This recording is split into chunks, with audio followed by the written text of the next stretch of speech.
علیکم، میں ہوں مریم نواز، میرے ساتھ وسیم ملک ہے اور آپ کو FCR1 میں خوش آمدید۔ آج تاریخ 11 سپٹمبر 2025 ہے۔ اسلام آباد ہائی کورٹ میں نئے ججز، خاص طور پر اسلام آباد ہائی کورٹ کے ڈوگر کورٹ بن جانے کے بعد وہاں کی روایات یکسر تبدیل ہو چکی ہیں۔ آج اسلام آباد ہائی کورٹ میں جسٹس ڈوگر نے اپنا غصہ ایمان مزاری ایڈوکیٹ کے اوپر نکالا، لیکن کیا جسٹس سرفراز ڈوگر کا رویہ محض متصبانہ تھا یا پھر ان کا رویہ باقاعدہ ہراسگی کی تعریفوں پر پورا اترتا ہے؟ یہ سوال اس ویڈیو کے آخر میں آپ اس سوال کا جواب خود دینے کے لیے تیار ہو سکیں گے، کیونکہ ہم کچھ ایسے نظائر اور کچھ ایسے جو احوال ہیں وہ آپ کے سامنے رکھیں گے۔ پاکستان کا قانون کیا کہتا ہے، پاکستان میں عدالتی نظائر کیا کہتی ہیں، انٹرنیشنل کنونشن اس قسم کے ایٹیٹیوڈ پر کیا کہتے ہیں، اس سے متعلق تمام تر تفصیلات اس ویڈیو کے اندر ہم آپ کے سامنے پیش کریں گے، اور اس کے بعد آپ خود فیصلہ کر سکیں گے کہ جو بات ہم کر رہے ہیں وہ درست ہے یا نہیں۔ وسیم، آج میں اگر اپنا بالکل پرسنل ایکسپیرینس سے شروع کروں، آج صبح تقریباً 11 بجے کا وقت تھا کہ جس وقت کمرہ عدالت سے باہر آئی، فون آن کیا تو ٹویٹر پہ، ایکس پہ دیکھا کہ ثاقب بشیر صاحب جو کہ سینئر جرنلسٹ ہیں، انہوں نے ایک ٹویٹ کی ہے اور اس کے اندر انہوں نے ایمان مزاری کے ساتھ جو جسٹس سرفراز ڈوگر ہے ان کا رویہ درج کیا ہے۔ میں آپ کو سچ بتاؤں، مجھے وہ الفاظ پڑھ کے لگا کہ شاید، حالانکہ ثاقب بشیر صاحب کا کیڈر ایسا ہے کہ میں نہیں سوچ سکتی کہ انہوں نے کوئی چیز لکھی ہے تو عدالت کے حوالے سے تو وہ انہوں نے خود بنائی ہوگی، مجھے لگا شاید سننے میں غلطی ہو گئی، مجھے لگا شاید ایسا نہیں ہوا ہوگا، یہ کوئی چیز ہے جو میں غلط طریقے سے پڑھی ہوں، اس طرح نہیں کہا گیا ہوگا۔ لیکن وہ الفاظ اس سے پہلے میں نے نہ کبھی دیکھے ہیں، نہ کبھی کسی عدالت سے اس قسم کی کوئی مثال ملتی ہے۔ خاص طور پر اعلیٰ عدالتوں کے تو روایات ہی بہت اعلیٰ قسم کے ہوا کرتے تھے۔ یہ بڑا وقت اور محنت لگا کے عدالتوں کو ان اعلیٰ روایات سے اس حد تک گرایا گیا ہے کہ جس قسم کی آئی زبانیاں استعمال کی گئی، انتہائی معذرت کے ساتھ شاید تھڑے پر بھی استعمال نہیں ہوتی۔ آپ نے جو گفتگو کی ہے نا، اس میں آپ نے ایک فکرہ بڑا زبردست بولا کہ عدالتوں کو اس نہج تک لایا گیا۔ دیکھیے، میرے نزدیک جسٹس سرفراز ڈوگر نے جو کیا انہوں نے کرنا تھا۔ میں سرپرائز نہیں ہوا، آپ ہوئی، میں سرپرائز نہیں ہوا۔ میرے نزدیک سوال جسٹس سرفراز ڈوگر سے زیادہ سپریم کورٹ کے آئینی بینچ کے ان 3 ارکان سے جنہوں نے اس غیر آئینی ٹرانسفر کو آئینی ڈکلیئر کیا، اٹارنی جنرل آف پاکستان سے، لا منسٹر سے، پوری وزارت قانون سے، وزیر اعظم سے، اور پھر صدر مملکت آصف علی زرداری صاحب سے، اور اس کے ساتھ ساتھ عامر فاروق صاحب chief justice Islamabad high court تھے، chief justice Lahore high court Aalia Neelum صاحبہ، اس وقت کے chief justice Balochistan high court, اور اس وقت کے chief justice Sindh high court, ان سب سے سوال پوچھنا چاہیے۔ اور چیف جسٹس جناب یحییٰ خان سے بھی، جنہوں نے اس ٹرانسفر کو اپروو کیا اور کہا کہ لیٹس ریجوائس۔ ایگزیکٹلی، سوال ان سے پوچھنا چاہیے۔ مریم، ہم اس وقت پاکستان کا کوئی بھی ادارہ اٹھا کے دیکھیں، آپ نے بڑی خوبصورتی سے سیاستدانوں کو پہلے ڈسکریڈٹ کیا، اور ان میں سے پھر ایک ایسا سیاستدان کھڑا ہوا، اس نے کہا میں تمہارے ہاتھوں ڈسکریڈٹ نہیں ہوں گا۔ ایک وقت تک وہ تمہارے ہاتھوں میں استعمال ہوتا رہا، لیکن جیسے ہی اس نے آئین اور قانون کی بات کی تو آج وہ گزشتہ 2 برس سے زائد عرصے کے درمیان اڈیالہ جیل میں پڑا ہے۔ اس کی ساری سیاسی جماعت ہمارے سامنے ہے، اس کے کارکنوں کے ساتھ ایون کہ گولیاں تک چلا دی گئی۔ اسی طرح عدلیہ ایک واحد ادارہ تھا جس سے کہیں نہ کہیں امید ہوتی تھی، اب اس کو اس نہج پر لایا گیا۔ یہ جان بوجھ کے کیا جاتا ہے۔ آپ عدلیہ کو چھوڑیے، بار کونسلز کو دیکھ لیجئے، اس وقت کی موجودہ بار کونسلز کی باڈیز، ان میں بیٹھے عہدیدار اور ان کا آپ سٹیچر دیکھ لیجئے، یہ جان بوجھ کے کیا جاتا ہے۔ جسٹس سرفراز ڈوگر لاہور ہائی کورٹ میں 15ویں نمبر پر تھے، ریٹائر ہو جاتے، ان کی کون سی پرچیاں نکال کے ان کو یہاں تک لایا گیا؟ چیف جسٹس انہوں نے نہیں بننا تھا۔ تو ہر شخص اپنی سٹیچر یا اپنی محنت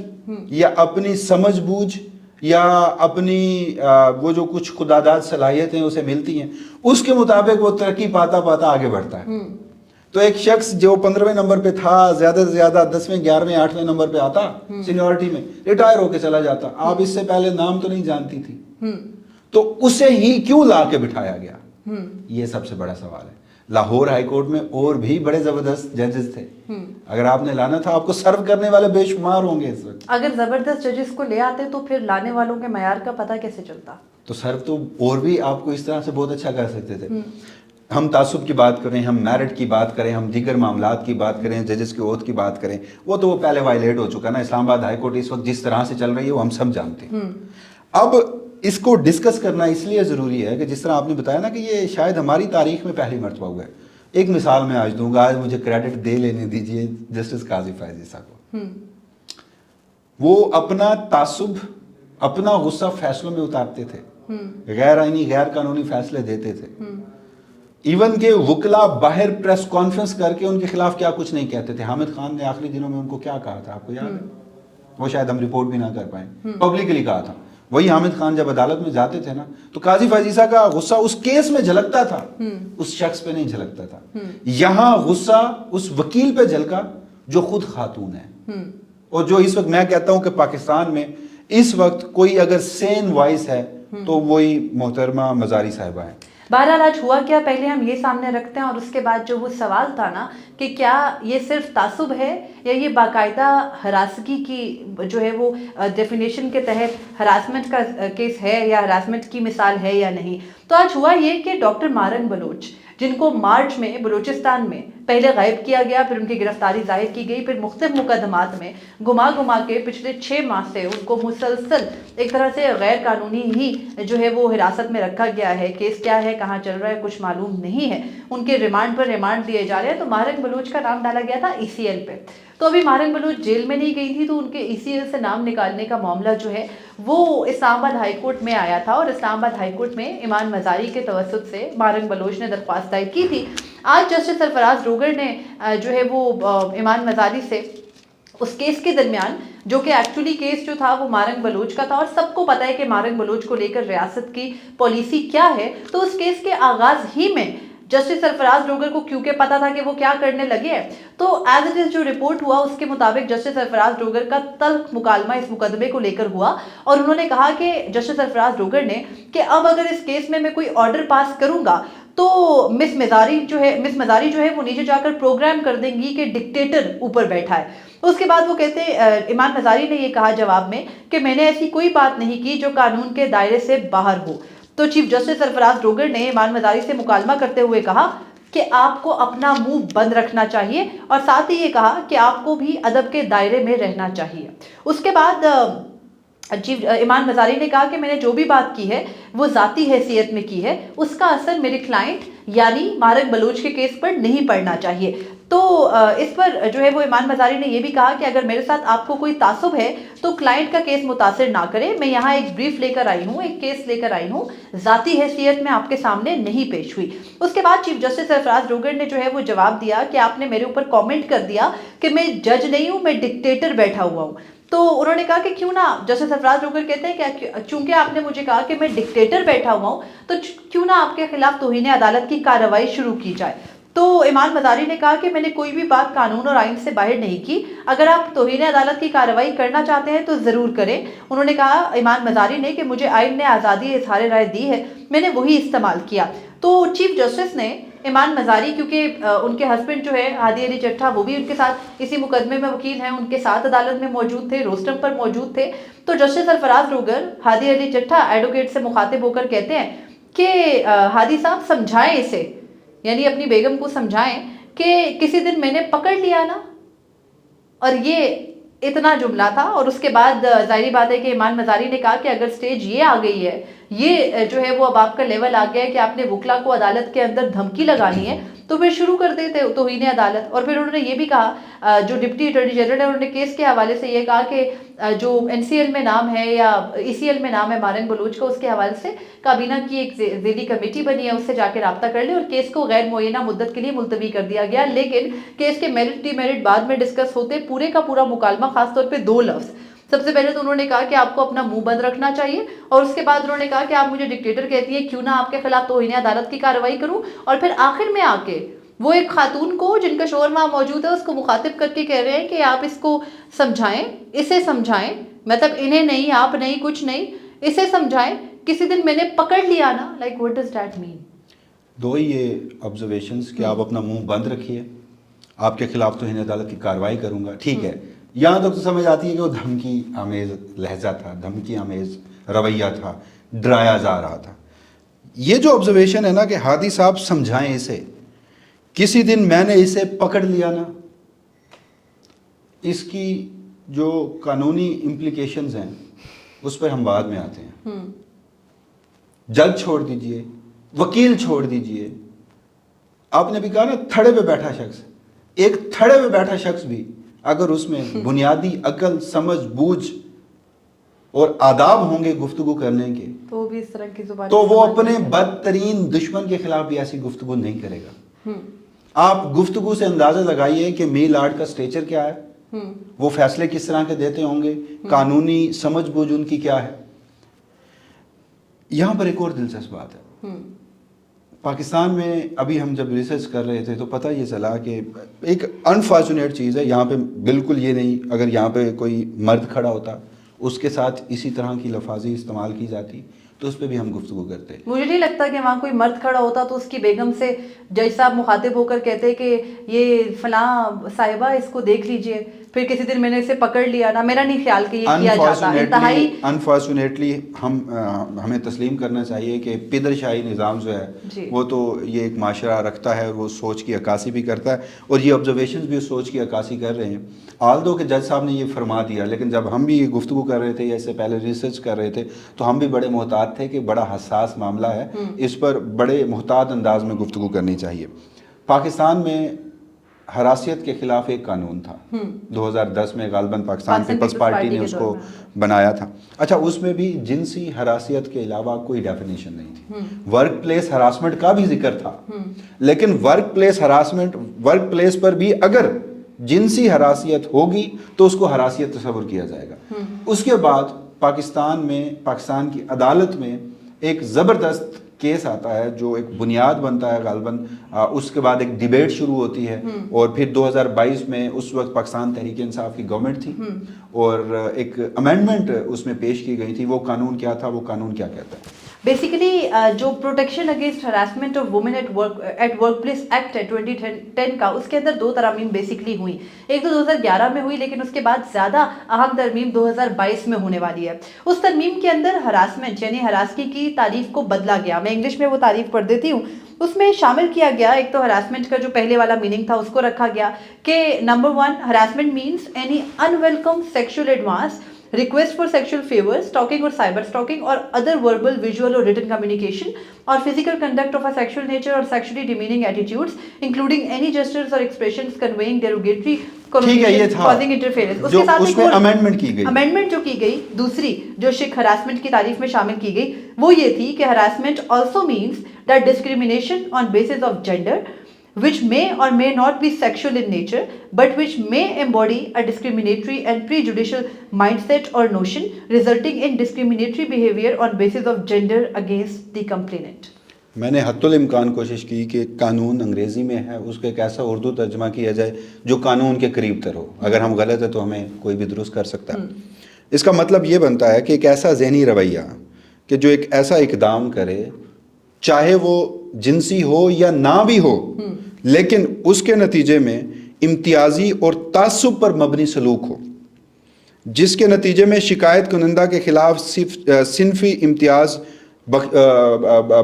استعمال کیا جائے یا صنفی امتیاز کی برتا جائے. اب یہاں پہ شکایت کنندہ تو کوئی نہیں ہے, انہوں نے تو کہا ٹھیک ہے جی آپ مجھ پہ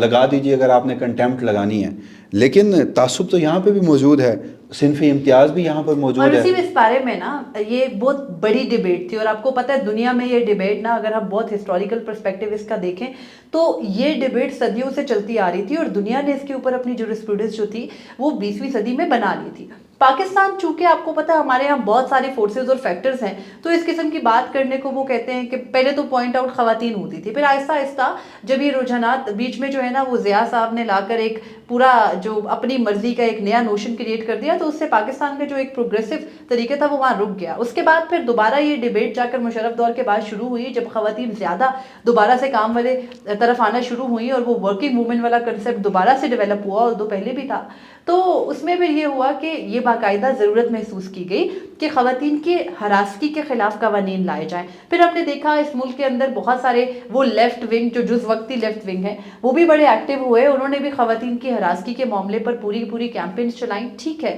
ایک قانون آ کر ڈیولپ ہو گیا جس کا ذکر آپر میں اس وقت کر رہے ہیں, 2022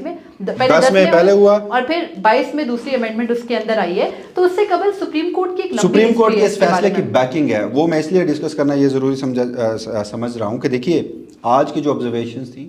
خاص طور پر میں دوبارہ کہہ دیتا ہوں، جسٹس سرفراز ڈوگر کا ان کے سامنے کھڑی ایک خاتون وکیل جو اس وقت میں یہ سمجھتا ہوں اگین کہ ہمارے معاشرے کی ایک سین وائس ہیں، انہیں یہ کہنا کہ اپنا منہ بند رکھو، اور پھر ساتھ میں یہ بھی کہنا کہ ہادی صاحب جو ان کے شوہر ہیں اسے سمجھائیں، کہیں میں نے اسے پکڑ لیا نا، ایسا ہی تھا کچھ جی۔ تو اس کے تناظر میں سپریم کورٹ آف پاکستان کا فیصلہ کیا کہتا ہے؟ سپریم کورٹ میں سال 2023 میں جسٹس عائشہ ملک نے وہ مشہور زمانہ نادیہ ناز کا کیس جو کہ پاکستان ٹیلی ویژن میں ہراسگی سے متعلق تھا اور ورک پلیس ہراسمنٹ کا ایک کلاسک کیس تھا، سپریم کورٹ نے پہلے اسے یہ کہہ کر مسترد کر دیا تھا کہ چونکہ ہراسگی سے متعلق جو ڈیفینیشن ہے وہ صرف جنسی ہراسگی کی ہے اور مقدمہ جنسی ہراسگی کا نہیں ہے، تو اس معاملے میں جو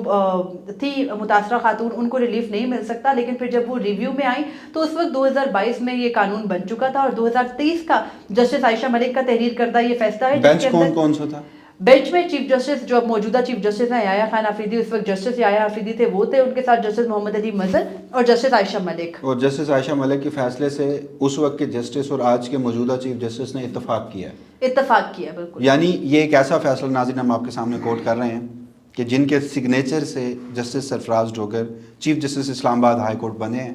انہی کا ماضی کا ایک فیصلہ حراسیت کے حوالے سے کیا بتا رہا ہے، مریم آپ کے سامنے رکھتی ہے۔ اس میں اس کیس کے اندر جسٹس عائشہ ملک نے لکھا، جس سے اتفاق کیا، ظاہری بات ہے سپریم کورٹ کا یونینمس متفقہ فیصلہ ہے کہ ہراسگی کا قانون واضح ہے کہ جنسی ہراسگی عورت کے وقار اور عزت کو متاثر کرتی ہے، لیکن ہراسمنٹ کا مطلب محض جنسی ہراسگی نہیں ہوتا۔ فیصلے کے اندر لکھا گیا کہ ہراسگی ورک پلیس پر کسی کا ذاتی استحصال، ذلت اور دشمنی کی صورت بھی ہو سکتا ہے، اور ہراسگی کے قانون کا مقصد کام کی جگہ پر صنفی امتیاز کو ختم کرنا ہے۔ جسٹس عائشہ ملک نے 14 صفحات پر مشتمل اس فیصلے کے اندر واضح کیا کہ دنیا بھر کی جورسپروڈنس، انہوں نے کینیڈین کورٹ کے فیصلوں کا حوالہ دیا، انہوں نے انٹرنیشنل کنونشنز کا حوالہ دیا کہ وہ کیا کچھ کہتے ہیں، اور ویسے ہم نے شاید کچھ نکالے بھی ہیں، ہم ان کے متعلق بھی بتاتے ہیں کہ ایکچولی جو انٹرنیشنل کنونشنز ہیں وہ ہراسمنٹ سے متعلق، خاص طور پر ورک پلیس ہراسمنٹ، کیونکہ جو پاکستان نے، یہاں پر ایک چیز ایڈ کروں، جو پاکستان نے 2022 میں ورک پلیس ہراسمنٹ کا جو قانون تھا وہ امینڈ کیا نا، اس کے اندر درج کیا گیا، عدالت کو شامل کیا گیا۔ ایگزیکٹلی میں پوچھ رہا تھا کہ عدالت بھی ورک پلیسمنٹ کے زمرے میں آتی ہے؟ دیکھیں ایک وکیل ہے نا،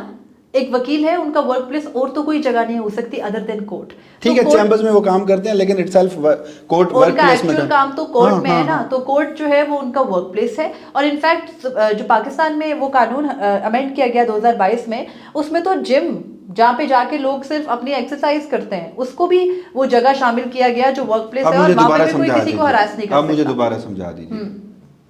2010 کا ورک پلیس ہراسمنٹ کے حوالے سے قانون، جی 2022 میں اس کی امینڈمنٹ، جی، اور اس میں یہ کہا گیا، لکھا گیا کہ ہراسمنٹ صرف جنسی ہراسمنٹ نہیں ہوگی، صنفی امتیاز اور اس میں ذاتی استحصال، ذلت، دشمنی، اس کو بھی ہراسمنٹ میں شامل کیا گیا۔ جی، یہ قانون ہے، لا آف دا لینڈ ہے، جی، اس کو بیک کیا، اس کو اپہولڈ کیا سپریم کورٹ آف پاکستان نے، جس بینچ میں جسٹس عائشہ ملک، اس وقت کے جسٹس یحییٰ آفریدی اور آج کے چیف جسٹس یحییٰ آفریدی شامل تھے، اور ایک اور جج صاحب جسٹس محمد علی مظہر۔ سپریم کورٹ کے 3 رکنی بینچ نے اس قانون کو بیکنگ دی، اس کی تشریح اسی انداز میں کی۔ تو پھر مجھے اگین میں آپ کے سامنے رکھ دیتا ہوں، ہادی صاحب سمجھائیں اسے، کسی دن میں نے پکڑ لیا نا، چیف جسٹس سرفراز ڈوگر نے اپنے سامنے کھڑی وکیل مزاری صاحبہ کو کہا، فیصلہ آپ کیجئے گا ہراسمنٹ ہے یا نہیں ہے۔ آخر میں مریم ایک اور چیز میں آپ کے سامنے ڈسکس کرتا ہوں، یہ آئین پاکستان ہے۔ خیر اب جب بھی ہم آئین پاکستان کی کتاب آپ کے سامنے رکھیں یا گفتگو کرتے ہوں گے، آپ بھی ہنستے ہوں گے، آپ بھی اپنی جگہ جائز ہیں، لیکن آج بھی اس ملک کے مسائل جتنے بھی ہیں اس کا حل صرف اسی ایک کتاب میں موجود ہے اگر کوئی سمجھنا چاہے تو۔ بہرحال مریم، میں نے اس کا دیکھا کہ جج صاحب کا جو حلف ہوتا ہے اس حلف کے مطابق بھی تو دیکھو نا کہ کیا گل کھلایا گیا ہے آج۔ تو میں چیف جسٹس کے حلف کو آپ کے سامنے رکھ رہا ہوں، چیف جسٹس ہائی کورٹ کے حلف کو، جو آئین پاکستان کے ایک باب میں درج ہے۔ آئین کا یہ 3 شیڈول ہے۔ میں یعنی جسٹس سرفراز ڈوگر نے بھی یہی حلف لیا، صد کے دل سے یہ حلف اٹھاتا ہوں کہ میں اسلامی جمہوریہ پاکستان کا وفادار رہوں گا اور اس کے دستور اور قانون کا وفادار رہوں گا، اور یہ کہ میں اپنی اہلیت اور علم کے مطابق ہائی کورٹ کے چیف جسٹس کے فرائض منصبی دیانتداری، کامل ایمان، بلا خوف و رعایت اور بلا رغبت و عناد سر انجام دوں گا۔ رغبت اور عناد، رغبت سہولت کاری، جی، عناد دشمنی، ذاتی بغض دشمنی، ذاتی دشمنی،